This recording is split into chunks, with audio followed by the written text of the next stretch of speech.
दोस्तों आप ये नेताजी को देख रहे हो।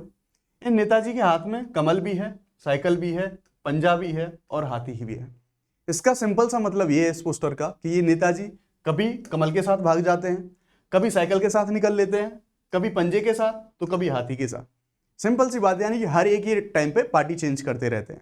तो मैं इसकी बात क्यों कर रहा हूं? जी हाँ, आप पोस्टर देख के समझ गए होंगे। मैं बात करने वाला हूं आज एंटी डिफेक्शन लॉ के बारे में। बेसिकली अभी इसके डिस्कस करने के पीछे का रीज़न ये है कि अभी ये काफ़ी चर्चाओं में बना हुआ है और काफ़ी न्यूज़पेपर ने इसको छापा है और भी चर्चा में बना हुआ है। बेसिकली हिमाचल प्रदेश के द्वारा एक बिल है, उसको पेश करा गया ये एंटी डिफेक्शन लॉ से रिलेटेड। लेकिन ये पता है आपको इंपॉर्टेंट क्यों है, मैं क्यों डिस्कस कर रहा हूं? आपके सामने स्क्रीन पे एक क्वेश्चन है, यूपीएससी ने क्वेश्चन पूछा है। इसे छोटा सा टॉपिक है, पोटेंशियल टॉपिक है, क्वेश्चन आते हैं और इजी है, क्वेश्चन हो भी जाते हैं अगर आपने थोड़ा सा इसको अच्छे से थोड़ा सा ध्यान से देख लिया। कुछ इसमें लूप होल हैं बेसिकली। उन लूप होलों को जहां कंफ्यूजन होता है उनको मैं यहां पर क्लियर करूंगा और एक मुश्किल से 10 मिनट के वीडियो में मैं पूरे आपके टॉपिक को यहां पर कवर कर दूंगा, तो आप थोड़ा सा बने रहिए। नमस्कार, शुभम सिसोदिया नाम है मेरा, यूपीएससी उदय भाई अनअकैडमी पे आपका स्वागत है। आज हम बात करने वाले हैं एंटी डिफेक्शन लॉ के बारे में। तो जैसे आप देख सकते हैं, बड़ा ही एक सिंपल सा क्वेश्चन आया 2014 में। ये क्वेश्चन यूपीएससी के द्वारा पूछा गया है एंटी डिफेक्शन लॉ के बारे में। आप इस सेशन को लेने के बाद वापस से आके यहाँ पर देखेंगे और आप इस क्वेश्चन को इजीली सॉल्व करने की कंडीशन में होंगे, क्योंकि बहुत ही लिटरली बहुत ही इजी क्वेश्चन था ये। तो अगला क्वेश्चन अगेन एक जो अच्छे लेवल का क्वेश्चन है, 2022 में यूपीएससी के द्वारा इसी टॉपिक से पूछा गया। एंटी डिफेक्शन लॉ वाला जो हमारा टॉपिक है इसी से पूछा गया, यहां पर आप देख सकते हैं। ठीक है, इसको भी जब हम अपने टॉपिक को कंप्लीट कर लेंगे तो आप इस क्वेश्चन को भी करने की कंडीशन में होंगे, ये मेरा प्रॉमिस है आपसे। चलिए शुरुआत करते हैं टॉपिक की। बेसिकली आप देख सकते हैं द इकोनॉमिक टाइम्स की खबर है यहाँ पर, इसको इकोनॉमिक टाइम्स ने छापा है यहाँ पर और हिमाचल प्रदेश का ये मामला है। मामला क्या है, खबर क्या है? तो no pension for defected MLAs, Himachal Pradesh government passes bill under anti defection law. Simple सा माजरा ये है दोस्तों कि हिमाचल प्रदेश की विधानसभा के द्वारा एक ऐसा बिल पेश किया गया है, जो भी उनके एमएलए एंटी डिफेक्शन लॉ यानी कि दल बदल कानून के द्वारा जो अयोग्य घोषित हुए हैं, उन लोगों को अब पेंशन नहीं मिलेगी। यूजुअली क्या होता था, 5 साल के टेन्योर के बाद जो भी विधायक होते थे उन विधायकों को अपने 5 साल के टेन्योर के बाद पेंशन मिलती थी। लेकिन अगर कोई दल बदल जो हमारा अधिनियम है, दल बदल जो एंटी डिफेक्शन लॉ है, अगर इसके तहत कोई व्यक्ति अयोग्य घोषित हुआ है तो उसको ये पेंशन तो नहीं मिलने वाली है। अब दल बदल क्या होता है उसके बारे में बात कर लेते हैं। ठीक है, पूरा जो एंटी डिफेक्शन लॉ है इसके बारे में बात करेंगे। मामला यही है, जैसे ये जो बिल है इसका नाम है हिमाचल प्रदेश विधानसभा सदस्यों के भत्ते और पेंशन संशोधन विधेयक 2024, ये अभी हाल फिलहाल में पेश करा गया है। ठीक है, जो पेंशन उन लोगों को नहीं मिलेगी जो मैंने अभी आपको बताया, और ये जो दल बदल को हतोत्साहन करने के लिए ही इस स्टेप को गवर्नमेंट के द्वारा उठाया गया है। अभी मैंने आपको नेताजी दिखाए थे ना कि इधर कमल का फूल के साथ में वो, इधर साइकिल भी, पंजाबी उनको चाहिए, हाथी भी उनको चाहिए। यानी कि कभी वो किसी पार्टी के साथ निकल लिए, कभी वो किसी पार्टी के साथ निकल लिए। तो इससे होता क्या है, जो पॉलिटिकल सिस्टम है उसमें अनस्टेबिलिटी आ जाती है। कभी कोई सरकार के पास बहुमत चला गया, कभी कोई सरकार के पास बहुमत चला गया। इन सारी चीजों को रोकने के लिए 1985 में जो एंटी डिफेक्शन लॉ है इसको लेके आया गया और उसी लॉ को हम देखेंगे। यहां से मुश्किल से 10 से 12 मिनट के वीडियो में पूरे लॉ को पढ़ लेंगे और जो क्वेश्चन हमारे आते हैं उस पूरे पोटेंशियल को हम यहां पर कैचअप करने की कोशिश करेंगे। ठीक है, अभी हाल फिलहाल में यह हुआ था कि जो 6 कांग्रेस के विधायक थे उन्होंने विहिप के आदेश की अवहेलना करके अनुपस्थित थे वो, इसलिए उनको अयोग्य घोषित कर दिया गया। अब अगर इसके आदेश की जो है उन्होंने उल्लंघन कर दिया तो इसका मतलब कोई बड़ी चीज होगी। ये विहिप क्या होता है इसके बारे में भी वो जान लेते हैं। दोस्तों विहिप एक ऐसा पॉलिटिकल व्यक्ति होता है जो भी एक पार्टी के द्वारा उसको जो है चयन किया जाता है कि हमारी पार्टी में, जैसे मान लीजिए कोई एक्स पार्टी है, उस एक्स पार्टी का एक विहिप होगा और उस पार्टी से संबंधित जितनी भी बातें होंगी, जितने भी जो फैसले होंगे, उन सारी चीज़ों को उसी के द्वारा सर्कुलेट किया जाएगा। मान लीजिए कल किसी बिल पर वोटिंग होने वाली है तो वो विहिप आदेश जारी करेगा कि भाई ये कल जो इस पर वोटिंग होने वाली है ना, इसके पक्ष में सारे लोग मतदान करेंगे, तो सारे सदस्य पक्ष में ही मतदान करेंगे। नहीं किया तो वो अयोग्य घोषित हो जाएंगे, उनकी सदस्यता तक जा सकती है। तो इतना इंपॉर्टेंट होता है ये विहिप नाम का व्यक्ति। अब चलिए शुरू करते हैं हम एंटी डिफेक्शन लॉ से। तो मैंने बताया इंपॉर्टेंट है, 2 क्वेश्चन यूपीएससी ने ऑलरेडी पूछ चुकी है, आगे भी क्वेश्चन आने की संभावना रहती है और पीसीएस एग्जाम्स में तो भर भर के क्वेश्चन आते ही हैं। आप अगर पीवाई की उठा के देखेंगे तो आप इस टॉपिक की पोटेंशियल आपको पता चल जाएगी, इतना फेवरेट है ये सारे एग्जाम का। तो एंटी डिफेक्शन लॉ इसको इंग्लिश में कहते हैं, दल बदल विरोधी अधिनियम इसको हम हिंदी में कहते हैं। जैसा मैंने आपको बताया 1985 में आया। मोस्ट इंपॉर्टेंट ये फैक्ट है, ध्यान रखना है, 1985 वाले ईयर में ये आता है, तभी ये एग्जीक्यूट हुआ था। और ये पूछा भी जाता है बार बार, ये फैक्ट भले ही, लेकिन चाहे स्टेटमेंट में है चाहे डायरेक्टली है, ये पूछा जाता है बार बार कि कब आया था ये। ठीक है, आया था, कैसे आया था? 52वें संविधान संशोधन के द्वारा। ये भी एक एक लाइन बहुत इंपॉर्टेंट है। 52वें संविधान संशोधन के द्वारा 1985 में एंटी डिफेक्शन लॉ को ऐड करा गया और 52वें संविधान संशोधन के द्वारा एक हमारी जो 10वीं अनुसूची है उस 10वीं अनुसूची को संविधान में ऐड करा गया। 10वीं अनुसूची क्या मतलब, हम जानते हैं हमारे भारतीय संविधान में टोटल 12 अनुसूची हैं, वो टोटल 12th शेड्यूल है। उन 12 अनुसूचियों में से जो 10वीं अनुसूची है, उस 10वीं अनुसूची को 52वें संविधान संशोधन के द्वारा 1985 में, ये जो 3 फैक्ट है ना दोस्तों, इनको अलग अलग तरीके से अलग अलग लैंग्वेज के साथ में क्वेश्चन में पुटअप करा जाता है। तो सारी चीजों का फिक्स रखेंगे कि एंटी डिफेक्शन लॉ कब आया, 52वें संविधान संशोधन के द्वारा 1985 में आया, और 10वीं अनुसूची में ये हमारा वर्णन है इसका। तो 10वीं अनुसूची कब आई, 1985 में, हमारा जो 52वां संविधान संशोधन है इसके अंतर्गत। तो इससे आपको कोई भी कैसा भी कंफ्यूजन नहीं होना चाहिए, बिकॉज यहां से क्वेश्चन आते हैं, ठीक है। और अभी मैं आपको एक बात बताऊंगा, अभी इसमें एक लूप होल है जहां से सबसे ज्यादा लोगों के क्वेश्चन गलत होते हैं, उसको हम सॉल्व करने की कोशिश करेंगे, और आपको इजीली जो है वो आपका जो ये टॉपिक है बहुत अच्छे तरीके से हो जाएगा, क्वेश्चन आपका कभी गलत नहीं होगा। अब ये जो हमारा लॉ था एंटी डिफेक्शन लॉ, इसको लाने की जरूरत क्यों पड़ी दोस्तों? तो इसको लाने की जरूरत इसलिए पड़ी क्योंकि हमने बात कर रहे थे अभी कि 1985 से पहले जो नेताजी खड़े थे कि कभी कमल के साथ, कभी साइकिल के साथ, ऐसी सारी चीजें होती थी। उससे क्या है, जैसे मैंने बोला पॉलिटिकल इंस्टेबिलिटी होती थी, उन सारी चीजों को थोड़ा सा स्टेबिलिटी देने के लिए इन सारी चीजों को लेके आया गया, ठीक है। तो इसको ये भी बोलते हैं आया राम गया राम राजनीति, ठीक है। यानी कि गयाराम नाम के एक व्यक्ति होते थे, एक पॉलिटिकल लीडर होते थे, तो वो इस चीज के लिए फेमस थे। तो उनका ये एक चीज थी कि वो कुछ ही दिनों में उन्होंने कई 3-4 पार्टियां उन्होंने जो है बदल ली थी। तो इसीलिए इसका नाम पड़ गया आया राम गया राम राजनीति, कि गयाराम जी कभी किसी के साथ आ रहे हैं, कभी किसी के साथ जा रहे हैं, तो इसलिए इसको आया राम गया राम राजनीति की बात भी यहाँ पर करी जाती थी।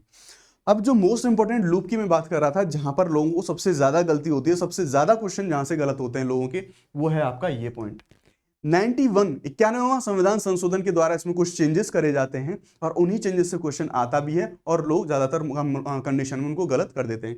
पीसीएस में पता नहीं इस लाइन से कितनी बार क्वेश्चन पूछ लिया गया। तो डेफिनेटली हम जानते हैं जब हम यूपीएससी को प्रिपेयर कर रहे होते तो हम स्टेट पीसीएस के एग्जाम भी देते हैं, उन एग्जाम के लिए भी हमको थोड़ा सा ध्यान में रखना है कि कैसे क्वेश्चन वहां पर पूछे जाते हैं। 91वां संविधान संशोधन के द्वारा एक चीज जो है यहाँ पर ऐड होती है कि विभाजन के आधार पर अयोग्यता नहीं थी, ठीक है, यहां पर ये चीज होती है। लेकिन आप एक चीज को ध्यान में रखेंगे, अगर किसी पार्टी की, आपको मैं एग्जांपल की सहायता से यहां पर समझाना चाहूंगा सो दैट आपके लिए चीजें थोड़ी सी इजी हो जाए। मान लीजिए ये एक पार्टी है ए, अब इस ए पार्टी में मान लीजिए कितने भी मेंबर हैं, ये एक पार्टी है आपकी बी, ठीक है। अब इस ए पार्टी के अगर 1/3 मेंबर छोड़ के बी पार्टी में चले जाते हैं, 1/3 कह रहा हूं, अगेन ध्यान रखेंगे, यूपीएससी के मॉक इंटरव्यू में ये क्वेश्चन पूछा गया था एक बंदे से, और वो वीडियो बहुत वायरल हुआ था, हो सकता है आप लोगों ने देखा भी हो। अगर 1/3 मेंबर बी पार्टी में चले जाते हैं तो इन सारे मेंबर्स की सदस्यता खत्म हो जाएगी, अयोग्य घोषित हो जाएंगे ये सारे। लेकिन अगर 1/3 की बजाय अगर 2/3 मेंबर छोड़ के अगर पार्टी बी में जाते हैं दोस्तों, तो ये अयोग्य नहीं होंगे।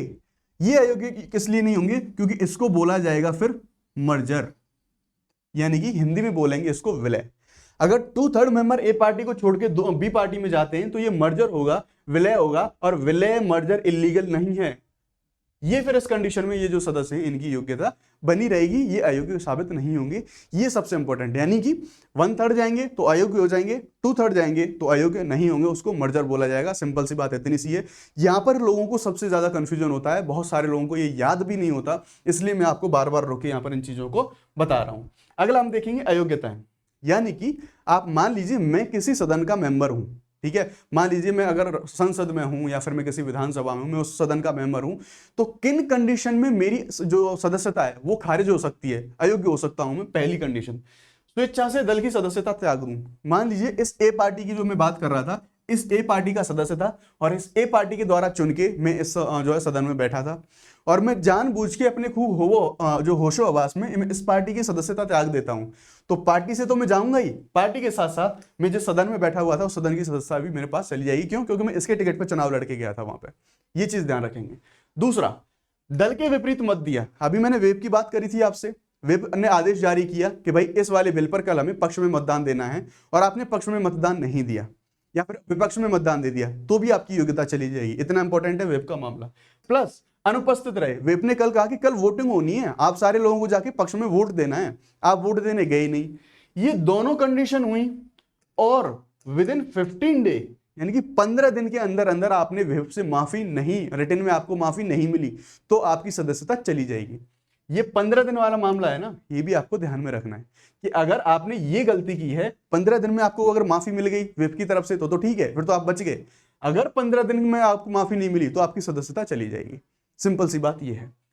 अगर निर्दलीय विधेयक जो व्यक्ति है, निर्दलीय कोई सदस्य है, वो किसी दल में शामिल हो जाए, यानी कि बिना पार्टी के कोई भी व्यक्ति बिना पार्टी के कोई व्यक्ति चुनाव लड़ा हो, चुनाव जीता हो, वो सदन में पहुंच गया हो, और वो सदन में पहुंचने के बाद वो व्यक्ति पार्टी ज्वाइन कर लेता है, ठीक है, तो ध्यान रखेंगे उसकी जो सदस्यता है वो सदस्यता चली जाएगी। फिर से कह रहा हूं, लूप होल है यहाँ पर। निर्दलीय में और नाम जो नॉमिनेटेड होता है, नाम निर्देशित होता है, इनमें दोनों में फर्क है। यहाँ से क्वेश्चन पूछा जाता है, सबसे ज्यादा लोग कंफ्यूज भी यहीं से होते हैं। 2 ही पॉइंट है इसमें कंफ्यूज होने वाले, दोनों को क्लियर करेंगे। तो निर्दलीय के मामले में ये, अगर निर्दलीय कभी भी किसी भी टाइम पे किसी पार्टी में शामिल हो जाता है तो निर्दलीय व्यक्ति का जो है अयोग्यता है वो हो जाएगी, यानी कि वो सदन की सदस्यता से खत्म हो जाएगा, वो नहीं उसकी सदस्यता बचेगी अगर निर्दलीय व्यक्ति, क्यों? क्योंकि वो बिना पार्टी के पहुंचा है, वो पार्टी में शामिल नहीं हो सकता। अब दूसरी बात, नॉमिनेटेड, हम जानते हैं लोकसभा, राज्यसभा, विधानसभा होते हैं, उनमें कुछ लोग नॉमिनेटेड होते हैं, नामांकित किए जाते हैं राष्ट्रपति और राज्यपाल के द्वारा, उन सारे चैनल्स के थ्रू, उन डिटेल्स में हम नहीं जाएंगे। अगर जो व्यक्ति नॉमिनेटेड है, वो नॉमिनेटेड व्यक्ति अगर 6 महीने का टाइम पीरियड उनके पास होता है, ध्यान रखेंगे यहां निर्दलीय के मामले में 6 महीने नहीं है, लेकिन नॉमिनेटेड के मामले में अगर जो व्यक्ति नॉमिनेट होके गया है ना, वो 6 महीने के अंदर अंदर किसी भी पार्टी में जा सकता है, किसी पार्टी की सदस्यता ले सकता है और अपनी सदस्यता बनाए रख सकता है। लेकिन अगर नॉमिनेटेड व्यक्ति 6 महीने के बाद किसी पार्टी में शामिल हो जाएगा तो वो अयोग्य हो जाएगा, और इस आधार पर इसका क्रिटिसिज्म भी होता है इस एक्ट का कि भाई दोनों में भेदभाव क्यों, यहाँ 6 महीने का टाइम दिया जा रहा है, यहाँ 6 महीने का टाइम क्यों नहीं है। तो इसके पीछे इसकी स्पिरिट का मामला है, उस डिटेल में हम नहीं जाएंगे।